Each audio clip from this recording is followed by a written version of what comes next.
Di video kali ini saya mau bahas film Bollywood, sebuah film yang dirilis tahun 2007, yang dibintangi oleh Aamir Khan yang judulnya Tare Zaman Par. Film ini kalau ditonton secara langsung sedih banget, dan sangat bermakna.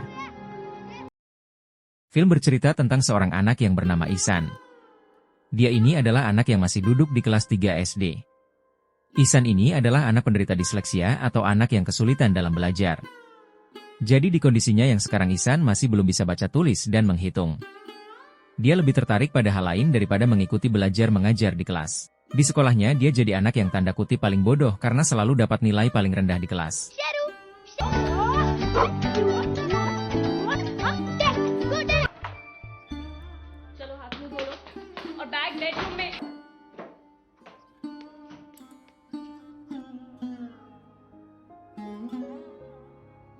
Di rumah dia bukan anak satu-satunya, dia punya kakak laki-laki bernama Johan. Beda dengan Ishan, Johan adalah anak yang paling pintar. Hampir semua mata pelajaran dia mendapat nilai yang terbaik, bertolak belakang dengan Ishan yang selalu menjadi terbelakang di kelas. Ishan memang tak tertarik dengan pelajaran sekolah. Dia lebih tertarik untuk bermain dan menemukan sesuatu yang baru di luar sekolah. Suatu ketika Ishan berkelahi dengan tetangganya yang bernama Rajit. Rajit kesal karena Ishan melempar bola ke arah yang salah, sehingga permainan Rajit dan teman-temannya berhenti. Gak cuma marah-marahin Ishan, Rajit juga memanggil Ishan dengan sebutan idiot. Keadaan pun makin tegang sampai mereka baku hantam. Ishan mendapatkan luka di kepala sedang Rajit dapat luka gigitan. Hal ini pun membuat Ishan kesal karena gak di sekolah gak di lingkungan tetangganya, dia dapat perlakuan yang sama.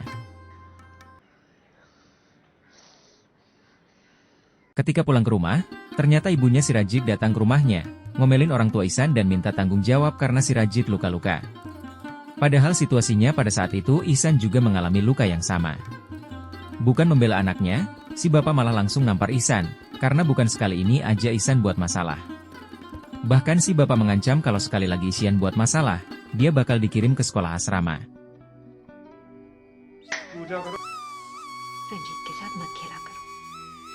Di sekolahnya, Ishan seringkali dimarahi gurunya karena nggak bisa ngikutin pelajaran dengan baik. Pernah sekali Ishan disuruh bacain satu kalimat, tapi dia nggak bisa membacanya. Karena menurutnya huruf-huruf yang ada di buku tersebut menari-nari. Ishan mengatakan, hal yang sejujurnya, memang seperti itulah yang dilihat oleh penderita disleksia. Tapi gurunya menganggap Ishan lagi ngelawak di kelas. Ibu guru ini terus aja maksain Ishan buat membaca dengan benar, sampai akhirnya karena gak tahan dibentak terus, Ishan cuma ngedumel gak jelas. Ya karena hal tersebut Ishan pun dikeluarkan dari kelas. Karena Ishan anak yang tanda kutip berbeda dari anak yang biasanya, dia pun kerap dibully oleh anak-anak di sekolah, bahkan teman-teman sekelasnya.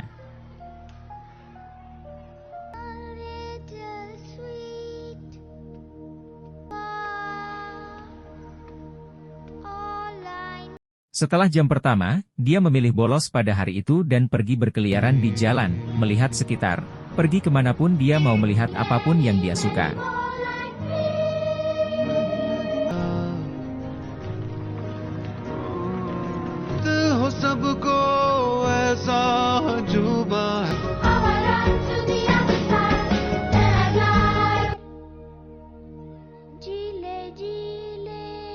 Di rumah Ishan memang menunjukkan ketertarikannya pada seni dan dunia hewan. Dia juga suka melukis, menggambar dan bermain. Pada malam hari dia bercerita kepada kakaknya kalau dia nggak sekolah pada hari itu dan dia nggak takut sama sekali. Bahkan itu menjadi pengalaman baru buat dia. Dia pun meminta bantuan kakaknya untuk menuliskan keterangan absen palsu, karena dia bolos pada hari itu. Keesokan paginya di sekolah, gurunya mengadakan ujian matematika dadakan, yang membuat Ishan pusing bukan main, baca aja nggak bisa, nulis juga, apalagi menghitung. Jadi dia mencoba untuk mengerjakan soal matematika dengan imajinasinya.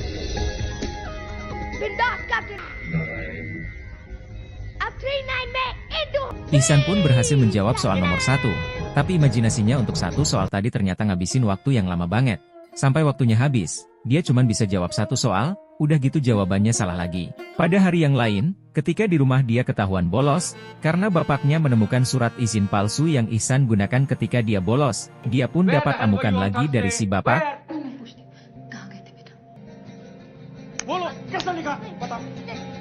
Bahkan di sekolah mereka dipanggil oleh kepala sekolah dan guru-guru Ishan.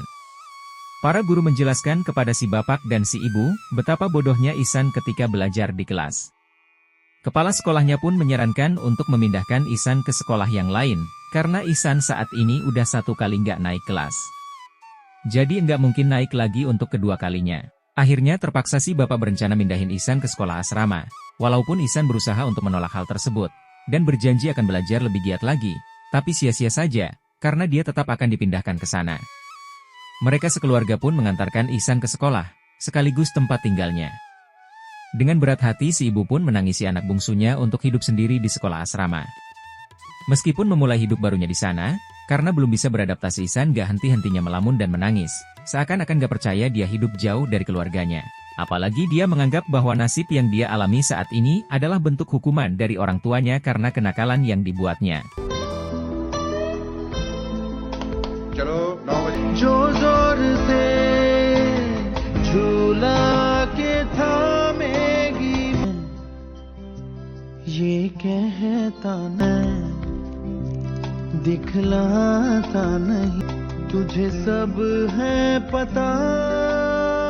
Di sekolah barunya itu pun Ihsan tetap mendapatkan bulian, dia masih aja dimarahi gurunya karena dia enggak bisa belajar seperti anak pada umumnya. Enggak ada yang paham sama Ihsan, yang memang menderita disleksia. Di asrama ini, dia seperti terpenjara di dalam sebuah lingkungan yang enggak mendukungnya. Setiap hari Ihsan hidup dengan bulian dan kemarahan.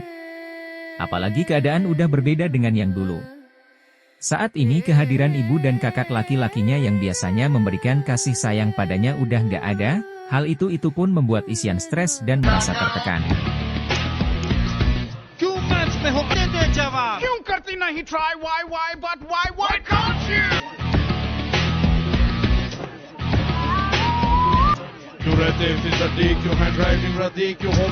Problem क्या है बेटा? मूर्ख शिरोमणि।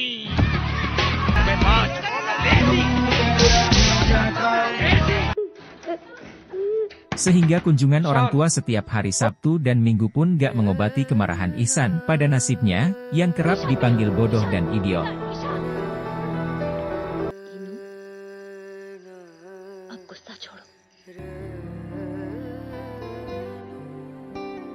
Pada suatu hari sekolah kedatangan guru kesenian baru bernama Pak Nikum.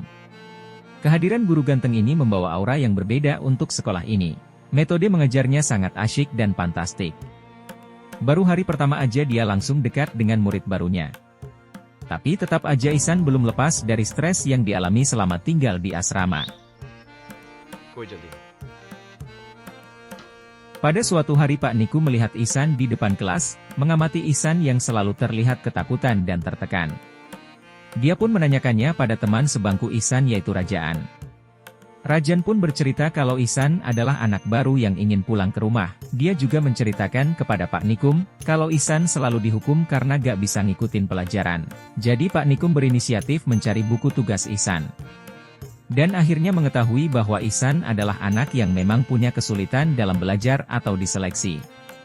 Karena Pak Nikum ini adalah guru yang memang memahami anak-anak, karena dia juga mengajar di sekolah luar biasa tempat anak-anak kurang beruntung, di mana dia di sana udah terbiasa menghadirkan keceriaan untuk anak-anak.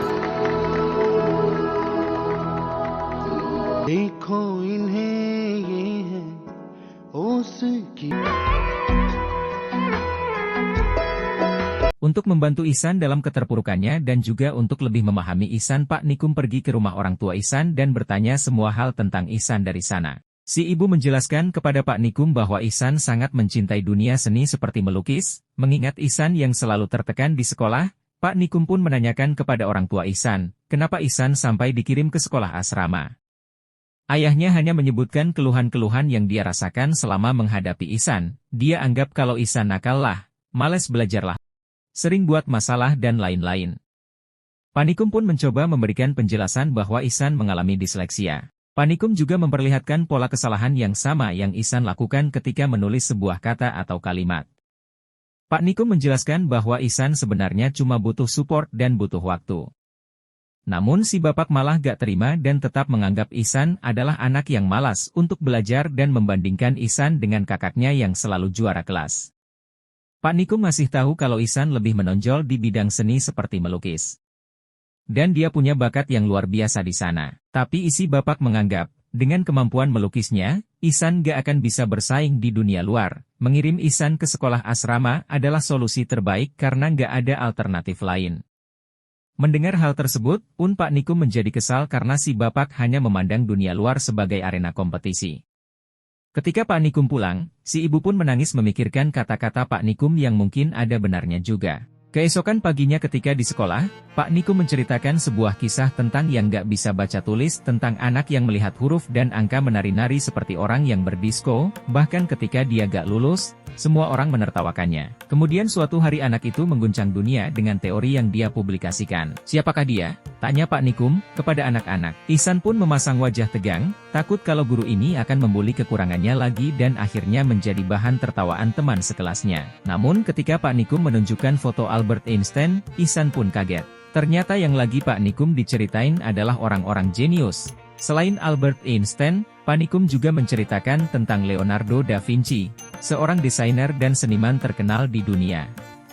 Pak Nikum juga menceritakan orang populer lainnya seperti Pablo Picasso, Agatha Christie, Walt Disney, Thomas Alva Edison yang semuanya punya persamaan, yaitu mengalami disleksia ketika masih kecil. Setelah selesai mengajar, Pak Nikum pun ngomong empat mata dengan Ihsan, dan mengatakan kalau ternyata ketika Pak Nikum masih kecil pun, dia mengalami disleksia yang sama seperti Ihsan.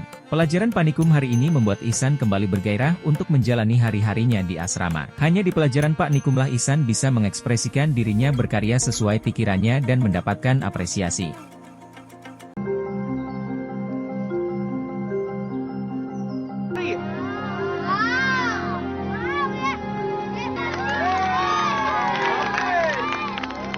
Pak Nikum pun sampai menemui kepala sekolah khusus untuk membicarakan tentang Ihsan. Kepala sekolah bilang bahwa banyak guru yang mengeluhkan tentang Ihsan dan kayaknya Ihsan lebih cocok disekolahkan di tempat yang khusus seperti sekolah luar biasa. Tapi Pak Nikum langsung bilang kalau Ihsan adalah anak yang punya kecerdasan di atas rata-rata, dan berhak untuk berada di sekolah yang normal. Anak-anak seperti Ihsan hanya butuh bimbingan dan perhatian lebih.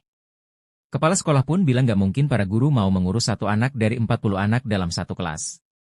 Pak Nikum pun berkata, untuk pelajaran lain mungkin bisa diabaikan apapun hasilnya, karena setiap anak pasti akan punya bakat utama. Kemudian Pak Nikum menunjukkan lukisan yang dibuat oleh Ihsan, dan mengusulkan kalau masalah tulis-menulis dan mengejam mungkin bisa menyusul. Sebagai solusi Ihsan bisa dites secara lisan karena secara lisan ataupun tertulis pengetahuan tetaplah pengetahuan. Dan Pak Nikum akan meluangkan waktunya untuk mengajari baca tulis kualation secara private. Kepala sekolah pun setuju untuk memberikan kesempatan ini.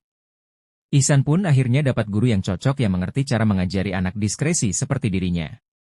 Ihsan pun mendapatkan metode pengajaran yang berbeda. Dia pun lebih bersemangat dalam belajar karena bukan kemarahan yang dia dapatkan, tapi keramahan Pak Nikum yang membantunya dalam mengejar ketertinggalannya. Berkat Pak Nikum kemampuan baca tulisnya pun meningkat dari waktu ke waktu.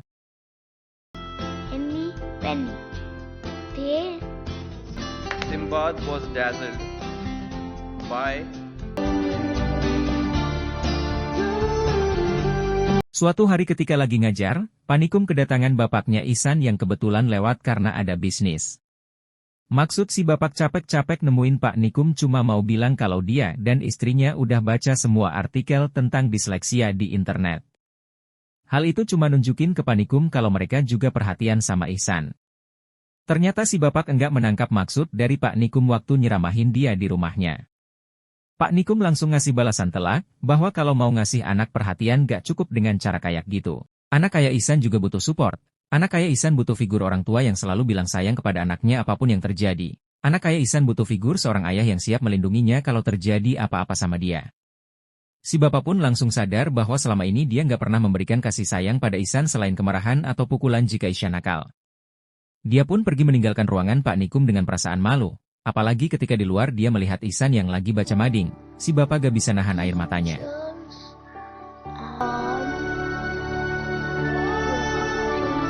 Pada suatu hari di asrama tersebut mengadakan lomba melukis. Semua orang boleh ikut termasuk para guru. Ketika lomba dimulai, Pak Nikum mencari Ihsan kemana-mana, sampai lomba dimulai pun Ihsan gak kelihatan. Ternyata sebelum acara dimulai saat semua orang masih tidur, Ihsan bangun paling pagi dan pergi ke kolam di mana di sana dia mencari inspirasi untuk bahan lomba melukis. Pada suatu hari di asrama tersebut mengadakan lomba melukis. Semua orang boleh ikut termasuk para guru. Ketika lomba dimulai, Pak Nikum mencari Ihsan kemana-mana, sampai lomba dimulai pun Ihsan gak kelihatan. Ternyata sebelum acara dimulai, Ihsan bangun paling pagi dan pergi ke kolam di mana di sana dia mencari inspirasi untuk bahan lomba melukis. Ihsan pun datang sesaat setelah acara dimulai.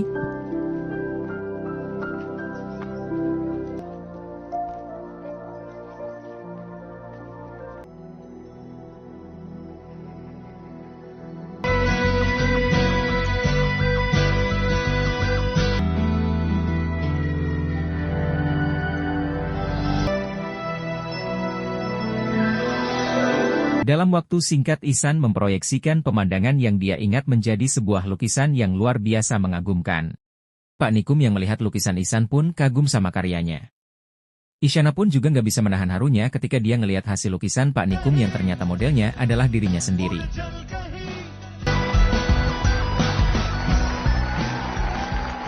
Dan pengumuman yang ditunggu-tunggu pun tiba. Kepala sekolah mengumumkan bahwa perlombaan ini dimenangkan oleh Ishan Nandkishore Awasthi. hasil karyanya yang dinobatkan akan menjadi karya yang terbaik dan akan menjadi sampul buku tahunan.